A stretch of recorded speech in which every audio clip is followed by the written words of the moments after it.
back of the arm, and I pass this down. I push it away from me. If I don't push it away from me, I'll get cut right across here, right? I push it away from me, and it goes across to the other side. Now, if he knows what he's doing, he's going to come right over the top, boom, very quickly, right? So if I'm not ready for that, he comes right over the top. Go ahead and do that faster. Yeah, see how fast that is? And that isn't even really fast. He'll do it even faster. Yeah.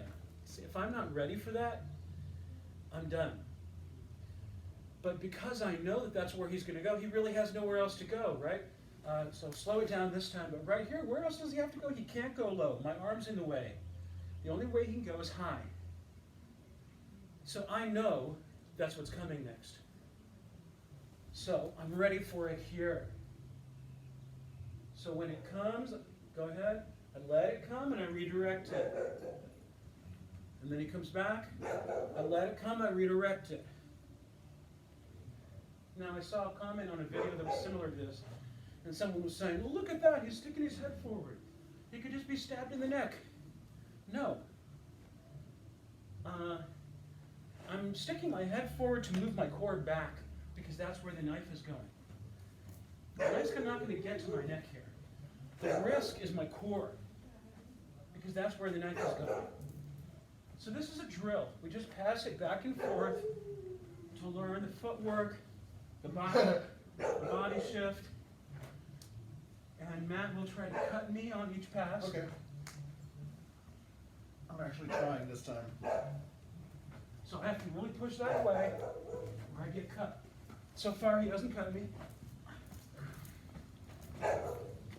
He got tricky with me. So that's your knife tapping or palasut or knife passing drill. As you get better at it, you can speed it up, go faster and faster. Then you can change the attack to thrust, thrust, and you can gradually start to get more and more chaotic with it. I want to address one objection that I had once years ago. And Bruce, if you're watching, it was you. At the time, you said, when I go to make the initial pass, that I could just be punched by the other hand right here, because I'm putting myself in perfect position for it. At the time, I remember when you said that, that was years ago, I don't think I really had a good answer. I think I said something like, well, yeah, you know, that's the risk you take. You have to deal with the primary threat, which is the weapon. But as I've continued to study and practice this stuff year after year, it's kind of just realized at some point that if a person is coming with a committed forehand attack here, how are they going to throw a punch from the other hand? It's not going to work. Their body rotation is going this way. They're like this. This other hand is out of the picture, right? In order to throw that other hand, they'd have to rotate back and come with the other hand. So maybe off the number 2. Yeah, they could go 1, 2, boom. 1, 2, boom. But off the number 1, it doesn't make sense. You'd be crossing up here. You know, your blade is going this way. How are you going to throw a punch over the top? Unless you've studied Espada y Daga, right? Sword and knife or sticky knife technique from Kali, which does precisely that. Whereas one comes this way, the other comes this way. Then this comes back, this comes back, this comes back, this comes back. Right? Here, here. But if you haven't, and it occurs to me how practical that is for double knife. So if I can have yours just for a second, we'll just assume that he has one.